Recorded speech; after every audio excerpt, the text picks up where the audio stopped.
Hello there and welcome to my PGL Week 1 battle. This is the coach of your New South Wales The Flying Bird taking on the Root, coach of your New Jersey Brobats or something like that, NJ Brobats.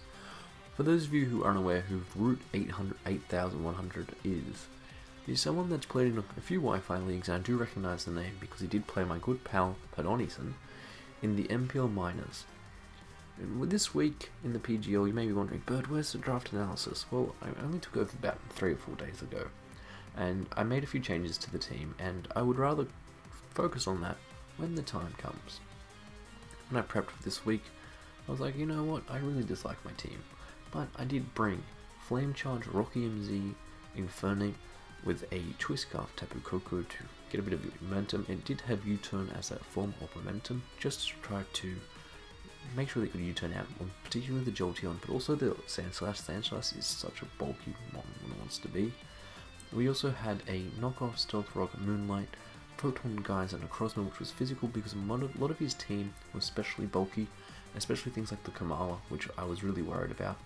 Next up, we had the very offensive Sizzle this week because I knew with Sizzle, it is a very defensive Pokemon. However, I knew that once I got rid of the Victini, he was going to struggle to break my Sizzle to a degree, and the offensive set would work best just to pick off things like Superior.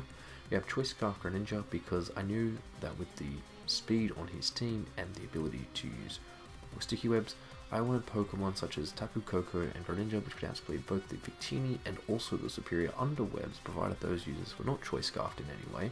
However, I did predict the Victini to also be Choice Scarf, was so that once you start playing into that mindset, you can start limiting your opponent in that way. We also had Abe the Cat this week, which was a leftovers variant, but also did have the knockoff and the U-turn over that parting shot because of Superior's contrary ability. I did not want to give that Superior a free boost so they could go for a HP Fire or something into my Sizzle.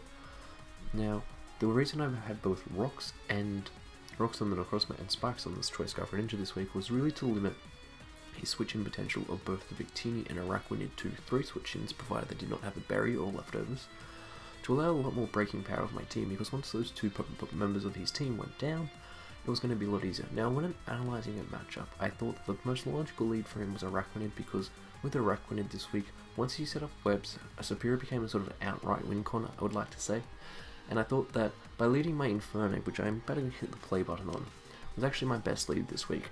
Just because even if he did lead with that Victini, by having those double dark types, especially on the Alola Persian and the Greninja, he would never click Zen Headbutt turn 1. Infernape being that fighting typing, I knew that it was going to be a 50-50 this turn, and it's important that early on in the game you start getting these 50-50s right. So he does choose to go for that U-turn, as I do click Flame Charge. My Infernape is named 6-foot Hacks because Leo was one of the guys that really inspired me to get Infernape again. He really loves it, and on this team I was like, you know what, let's try it again. We do go for that Flame Charge, as I said, it's just going to allow us to gauge a little bit of damage. You want to bring in like a Superior or something, but the Sandslash does make a lot of sense. He does get that leftovers back, which tells me pretty early on that this is going to be his main form of spin, but also as well that he is a little bit weaker, quote unquote, to Tapu Koko because he doesn't really have a Dazzling Limb switching. I do go into my Necrozma this turn because I want to get up my rocks as soon as possible, as he does go for that Earthquake. I did not have a flying immunity on my team in the battle I did have. The only ground immunity I did have on my team at the time was Flygon, and I didn't think that I had an optimal matchup this week, so he does essentially get a free Earthquake off this turn. Now this turn, I just want to get off a knockoff because it's essentially free, and there's no drawback to this. If he wants to get up his rocks, that's fine. Boom, a little bit of lag there because, you know, double knockoff, and I'm like, sweet, oh no, don't get rid of the mess. And this turn I do want to get my Stealth Rocks for free because I do predict him to go for that second Earthquake, and it's important to note that in this war 1v1, unless he has Toxic on that Sandslash, because of Necrozma's ability to use passive healing recovery with Moonlight, I was always going to win this 1v1. I do choose to elect also this turn and click Photon Geyser just because I want to get some big damage off on this Sandslash, and I goes for an Earthquake, and now this next turn I know that I can freely Moonlight, and this Moonlight is going to put me back into a healthy range. However, I do think I may elect to go for the Photon Geyser this turn, just just to get rid of the Sandslash, because if it did have the spin on it, it'd be fine. He does go out into the Rapier on this turn, as I do Moonlight, as I said earlier. Now, this turn I'm just going to knock off because I'm really worried about Toxic Spikes. I don't have any hazard removal this week, however, he could predict that my hazard removal option is the Mega Sizzle, not opt to go for it, and we just to exchange knockoffs here. And I sort of miss playing around this Drapion because I don't really prioritize damage on this thing. Because I'm sort of thinking, right, well, if you haven't got his webs up yet, with the ability of Z Stone Edge, Araquanid is not a threat, and my Infernape is just getting everything weakened to a point where it's going to be fun. So I do go out into my Abe the Cat here this turn, and this was actually a really bad misplay because he does go for another knockoff, and I'm like, what is this guy doing? And I'm like, alright, sweet, this next turn I'm just going to go for a foul play, and hopefully this is going to do some damage. No, sorry, I go for the Toxic, try and predict the Superior to come in first, because I do make that aggressive play. I do apologize for that. He goes for that Poison Jab, and I'm like, great. This is a bit of a misplay. No Toxic, which is great. I elect to go for a foul play this turn, and I sort of forget about how physically defensive orientated Drapion is, because that bounced off. Like, I had to do a double take, and he does go for the 5-aim this turn, predicting the parting shot into my Scizor, as I do go for the U-turn this turn, and I think, from memory, I go into my Greninja, as he just elects to go for I think he goes for a knockoff this turn, or he goes for a Poison Jab, and I live, because I knew I was always going to live, and I had a choice to make this turn. Do I go for the Scald or do I go for the Spike? And I was like, you know what, I'm going to go, based off that damage, I can live another one. I'm going to go for a double Scald here, just to put myself in a favourable position.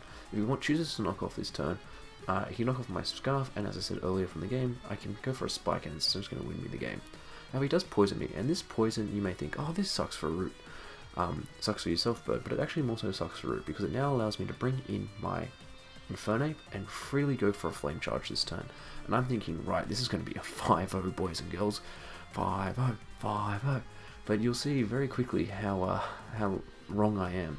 So by going for this Flame Charge this turn, I do KO this Drapion, as he does bring in the Victini the next turn. I'm forced to go for my Z Stone Edge. And this is where Bird playing man or mouse is really going to affect myself, because with this turn I click the Z Stone Edge, and what that means is next turn the Araquanid can come in freely, and I sort of misplayed because I should have stayed in, click Stone Edge again and try to get as much damage off, but I knew that Infernape was going to be my primary win con, because as I said earlier in the game, my Greninja has gone down way too early, and it definitely did suck that like, for example, if I went for a Spike and then decided to chip it down with like my Mega Sizzle or something, and then went out into my Infernape, that poison definitely mattered, however it does not. And so Firm gets 2 kills here, and I'm up 5-4. And I'm thinking, right, I've got a lot of offensive momentum, how do I keep this going? The Stealth Rock damage, and I'm like, okay, I don't actually kill this, but I want to save this, because I knew that later on in the game I can do it. I'm going to go out into my Abe the Cat this turn, because I'm going to bluff that I have Taunt, or if I live the Liquidation, I'll be sweet. However, he does go for that Liquidation as I sack off my Lola Persian, and I'm at sort of a bit of a crossroads here, because I can never really go out freely into my Tapu Koko and click Thunderbolt, and now this turn I'm just going to go out into my Necrozma. Now this was actually a massive misplay in the game, because it does allow him to freely get up his Sticky Webs, and this is where it starts to go downhill, but however I do know that I still have a very good chance of still winning this game at this time, because of the way that I'm playing. He goes for the Sticky Web, and I'm like, sweet, this Necrozma is actually going to start just annoying the heck out of his team. I do go for another Photon Geyser and just KO it, and I'm like, oh sweet, another kill.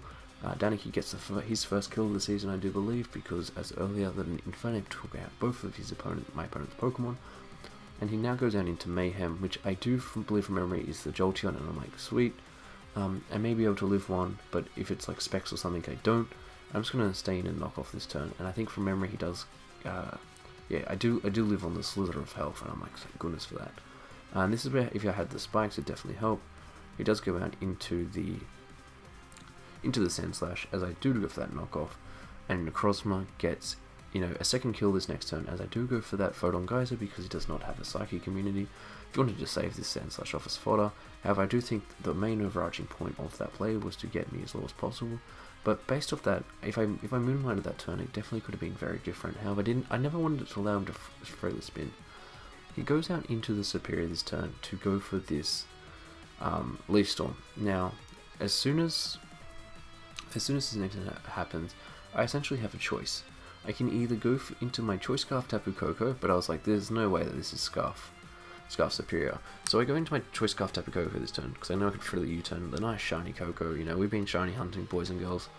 And I'm like, yeah, I can U-turn out this turn into Scizor, something like that. But I essentially knew that this game was going to come down to a 50-50 this turn. If he Scarf, I sort of am backed into a really big corner. I should have sacked off Infernape, in all honesty. But that was definitely an issue in hindsight. I was contemplating sacking off my Infernape. But as soon as he gets to +2, I'm like, okay, this is a massive issue. I have to go out into my Scizor now. And I sort of miscalculated this because I should have went into my Scizor and I should have actually roosted this turn. And I say that because what that would have allowed me to do is I could have always taken two Leaf Storms. But I didn't think like that. And so I'm going to put myself into a range now where I'm going to lose the game, because I do go for a U-turn this turn to get off a bit of damage. And the Jolteon is going to be able to come in freely after this and essentially wrap up the game, because I didn't roost. And I think in this game I choked away at about 2 times. I'm really sorry guys if this is a spoiler, but I think that sometimes in these games I like to get to the end of it. It's like a good book. You know, sometimes you just want to get to the end of it. Now, if that crit did matter, I don't really know, but it was essentially over anyway. Now I do go out into my 6-foot Haxi, as I'm like, okay, sweet. Now if I had Mach Punch on this could have been a different game, but I opted over Mach Punch to have that, the Flame Charge set this week. And I'm not Scarf or anything like that. I do think that this week I did struggle to get a lot of momentum and go up against his team. The Jolteon was absolutely amazing, and as soon as the Thunderbolt goes off, I'm like, this game's over. But as soon as I see that this is actually a Flame Orb Jolteon, I know there's a bit of a chance. However, because of the Electric Terrain boost and Stealth Rock damage, I am going to lose this game, and this is where I said if I roosted earlier in the battle, I would have won. However, it's no biggie, it's a week 1 game, and to be honest, I was really struggling to use the team, because as I said, this team I inherited from Johnny GB, and I didn't want myself drafted, and we do take a 1-0 loss. Root played very well, and I'm sorry to Root if after the game I was like, oh, I should have won that. You know, I just get a little bit competitive at times, guys. But definitely let me know in the comments below. What was your MVP of the game? I definitely think the MVP, as much as Infernape did a really nice job, had to go to my Necrozma. And let me know, guys. Are you excited to see this league? You know, drop a like if you like it. And as always, thank you to Aaron2420 for editing my battles. And also a massive thank you to Rapdos for helping me out. And also to Trexo for inviting me to the PGL. It's definitely going to be a fun season. And until next week, similar time, and peace.